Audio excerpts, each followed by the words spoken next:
Bonjour à tous, je vais vous présenter un séquenceur dédié à l'ICOM IC9700.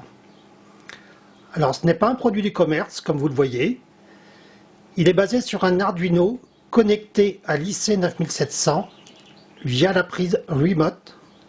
C'est un jack à l'arrière du transceiver. Il y a donc un échange de données entre l'Arduino et le transceiver via la liaison CI5, Charlie Italie 5. Ce séquenceur pallie à un des défauts de l'IC9700 concernant le pilotage des amplis. En effet, l'IC9700 n'a qu'une sortie SEND sur la prise accessoire, la prise ACC. Donc cette sortie SEND est commune aux trois bandes. Donc pour ceux qui utilisent un PA en 2 mètres, en 70 cm et en 23 cm, c'est pas vraiment top. Alors comme je disais, ce n'est pas un produit du commerce. D'ailleurs, il n'existe pas d'équivalent ayant les mêmes fonctionnalités à l'heure où je vous parle. On retrouve donc en face avant un afficheur, des boutons poussoirs qui permettent de naviguer dans le menu pour régler les paramètres du logiciel. Ici, des LED de couleur verte qui symbolisent l'activation des préamplis. Et juste dessous, des petites LED rouges qui symbolisent l'activation des PA. Donc le logiciel, il a été développé par Echo Alpha 7 Hotel Golf, Eugenio. Donc moi j'ai fait simplement la mise en boîte, l'approvisionnement du matériel bien sûr, Arduino, afficheur, les interrupteurs, les LED, ainsi de suite, et le câblage des relais qui est à l'intérieur. Alors, démonstration. Comme vous le voyez actuellement, le transceiver est calé sur 144. On retrouve sur l'afficheur, sur la ligne supérieure, l'indication 144. Juste dessous, sur la deuxième ligne, on voit en réception, en RX, que les 3 sorties préamplis sont activées. D'ailleurs, les 3 LED sont allumés. Alors, je passe en émission sur 144 avec une pédale externe, une foot switch. Et donc, lorsque j'appuie sur la pédale, on voit bien que déjà l'Arduino indique qu'on est en émission en TX sur 144. Le transceiver a basculé en émission, on le voit ici par les petites LED, et on voit l'activation du PA correspondant à la bande 2 mètres. Lorsque je relâche, il y a réactivation du préampli sur la bande 2 mètres. Alors, en émission, on voit ici que les deux préamplis du 70 et du 23 sont restés activés. Donc, c'est un paramètre qui est réglable dans le logiciel. On peut très bien désactiver tous les préamplis lorsqu'on passe en émission, quelle que soit la bande. Alors, même chose pour le 432. Donc là, on voit bien que l'Arduino a détecté via la prise CI5 que le transceiver est réglé sur 432. Je passe en émission via la pédale. L'afficheur donc indique TX432. Les deux préamplis 144 1296 restent activés. Le transceiver est passé en émission. Même chose pour le 1200. Donc la pédale est commune bien sûr aux 3 bandes. J'active la pédale, passage en émission sur 23 cm. Les préamplis 144 432 restent activés, c'est symbolisé par les petites LED ici en face avant. Alors, l'Arduino le logiciel de l'Arduino est paramétré pour pouvoir mettre un délai, bien sûr, entre la désactivation des préamplis, l'activation du PA correspondant et également, bien sûr, le passage en émission du transceiver. Donc c'est un délai qui est réglable, je vous ferai voir un peu plus tard dans le menu. Donc voilà pour la démonstration globale de fonctionnement de ce séquenceur. Et maintenant, donc, je vais vous présenter justement le menu dans lequel on peut régler différents paramètres du logiciel qui fait tourner l'Arduino.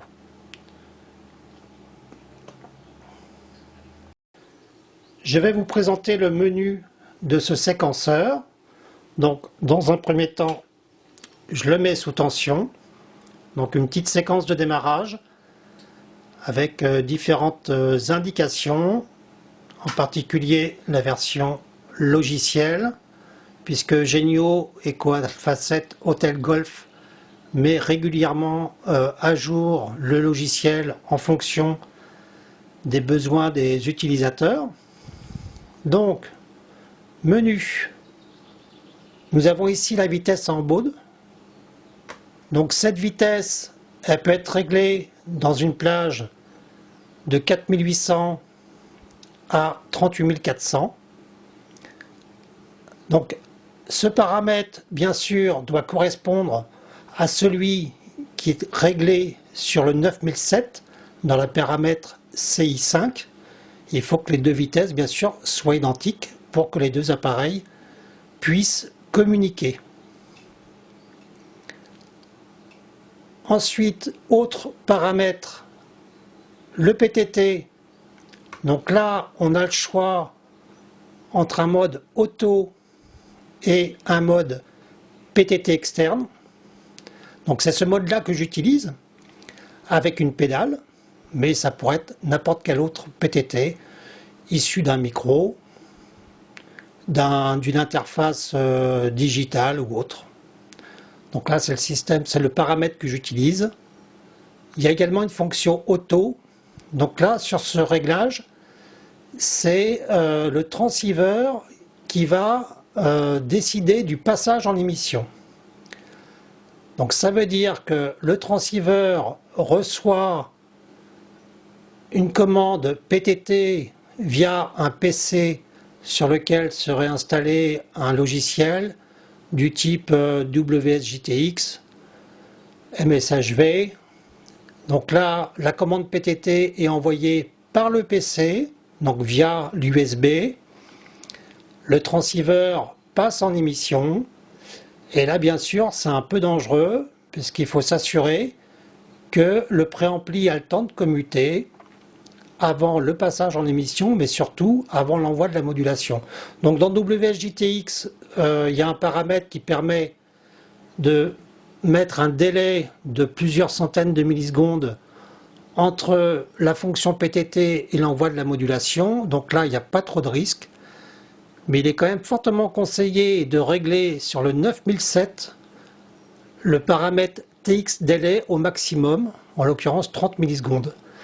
Et 30 millisecondes, si on ne fait pas gaffe, eh ben, c'est pas beaucoup pour laisser le temps au relais coaxiaux de commuter. Certains mettent minimum 30 millisecondes, voire plus, pour commuter. Donc ce mode automatique a été utilisé avec précaution. Voilà.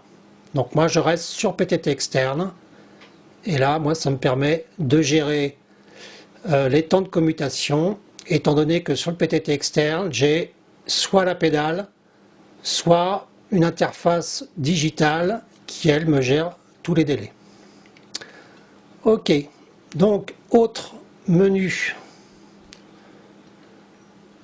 Le mode RX Amp, donc j'en ai parlé tout à l'heure.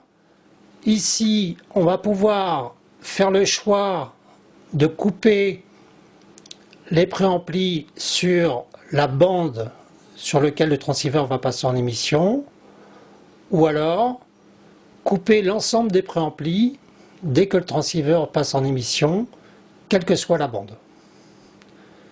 Donc moi, je laisse simplement le préampli de la bande concernée se couper, sachant que sur les autres bandes, j'ai des, comment dire, des filtres en entrée de préampli, donc je suis pas trop perturbé par le 144 par exemple quand je suis en 432, et je suis pas perturbé quand je suis en 1296 par le 432 également. Bref. Autre paramètre, qu'est-ce qu'on a d'autre? Alors la partie relais, c'est là où on va régler le temps de commutation en millisecondes. Donc on a un choix entre 0 et 255 millisecondes. Moi j'ai réglé ce paramètre à 200 millisecondes, ce qui laisse largement le temps au préampli de se couper bien sûr, mais surtout aux relais coaxiaux de commuter. Alors il me semble qu'il y a encore un autre paramètre. Voilà l'adresse HEX, donc ça c'est l'adresse hexadécimale qui correspond à celle du transceiver. Par défaut, c'est A2 sur le 9700. Donc on peut la laisser sur ce paramètre. Et je crois que nous avons fait le tour de l'ensemble des paramètres du logiciel. Alors, une petite présentation de la partie mise en boîte. Bon, j'ai déjà décrit le principal de ce qui se trouvait en face avant. Les boutons poussoirs qui permettent de naviguer dans le menu. Des petits inters pour couper manuellement les préamplis. Les petites LED qui reprennent l'état des sorties. Des LENA et des power amplifiers. Ici, c'est des petits inters que j'ai rajoutés, mais c'est un usage qui est spécifique à mon installation. Hein. Ça, c'est de l'option. Sur le côté, j'ai ajouté une petite prise USB-B, ce qui permet de faire la mise à jour du programme de l'Arduino. Parce que Eugenio Echo Alpha 7 Hotel Golf donc fait régulièrement des mises à jour du programme en fonction des remarques des utilisateurs. Ici, on retrouve une RCA qui est donc connectée via un câble sur la prise remote de l'ICOM IC9700. Ici, c'est un usage spécifique à mon installation. J'en rentre pas dans le détail. Ici, on retrouve pour chaque bande donc une fiche DIN 8 broches. Alors 8 broches parce que rien que pour la partie Elena et relais coax, j'utilise des contacts secs, ce qui permet d'utiliser un contact pour couper le préampli de la bande concernée. Et ce préampli en général il est alimenté en 12 volts. Et le deuxième contact sec eh bien, me permet d'alimenter le relais coaxial qui peut être dans une tension différente. En l'occurrence, sur 2 mètres, mon relais coax est alimenté en 24 volts. Voilà, donc une prise DIN pour chacune des bandes. Et juste dessous, on retrouve des RCA qui permettent d'activer les amplis lorsque le système passe en émission. Donc une sortie Power Amplifier pour chacune des bandes. Voilà, mais c'est que de la mise en boîte, chacun fait comme il le souhaite et surtout en fonction de ses besoins. Alors pour terminer cette présentation du séquenceur dédié au 9007, donc déjà dans un premier temps, les informations, on peut les trouver sur le site internet de Echo Alpha 7, Echo Alpha 7 hotelgolf.com. Donc le site, il est en plusieurs langues. Bon, là, je vais le mettre en anglais. Alors, il propose différentes réalisations Eugenio, donc commande de rotor, switch, générateur, transverteur ou autres. Donc nous, ce qui nous intéresse pour le séquenceur, que Eugenio a baptisé iSeq, nous y voilà avec une présentation sommaire des fonctionnalités et des caractéristiques du séquenceur.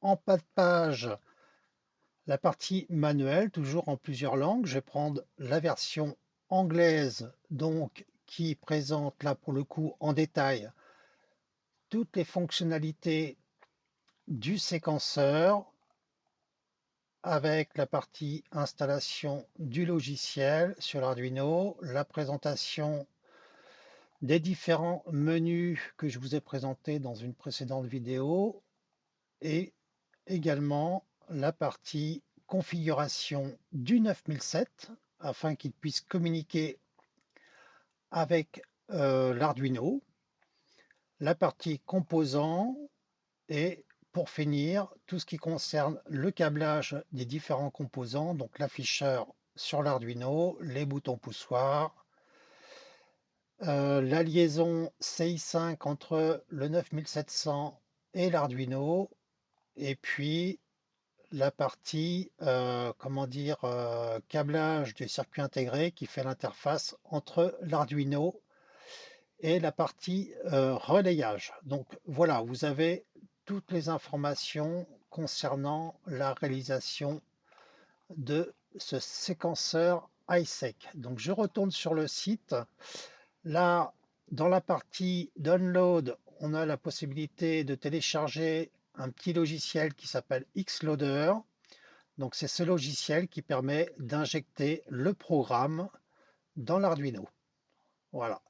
Également une version démo du software iSeq. Alors cette version démo, elle permet de valider, on va dire, le fonctionnement du séquenceur et du câblage. Si on veut avoir la partie complète, parce que là, bon, effectivement, il n'y a pas toutes les fonctionnalités dans la version démo.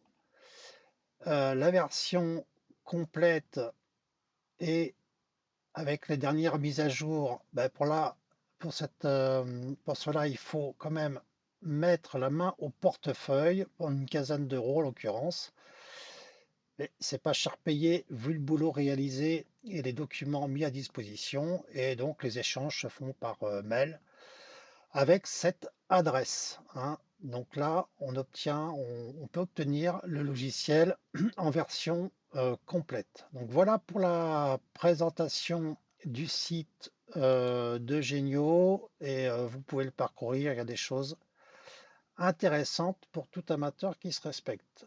Alors, en complément, j'ai fait un schéma de principe du séquenceur.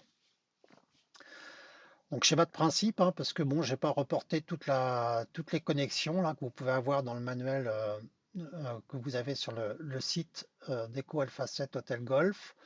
Donc là, on retrouve l'Arduino avec les boutons poussoirs pour naviguer dans le menu, l'afficheur, la liaison CI5 avec le 9700, donc cette fameuse liaison, on la retrouve via une prise qui est à l'arrière du transceiver, donc la prise remote control jack. Voilà pour la partie remote.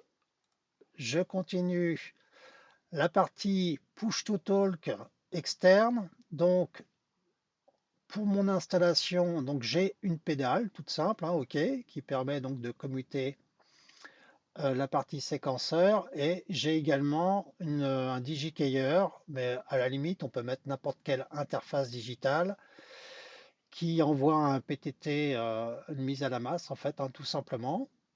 Alors ensuite l'interface avec les petites LED qui symbolisent l'activation des power amplifiers et des LNA et la partie relayage. Alors là, moi j'ai utilisé des relais classiques, mais ça peut être du statique, via transistor. Donc on retrouve les, comment dire, les contacts pour les relais coaxiaux, l'alimentation du préampli et donc pour la partie power amplifier, en général c'est une mise à la masse, hein, d'une fiche sur le power amplifier. Donc voilà le câblage de principe. J'en ai terminé avec cette présentation donc, du séquenceur iSec dédié au lycée 9700. C'est très facile à réaliser. Je n'y connaissais rien du tout en Arduino et comme vous avez pu le voir, bon, ça fonctionne pas trop mal. Après, ben, je vous souhaite bon courage et à vos fers à souder. Et merci d'avoir suivi cette présentation.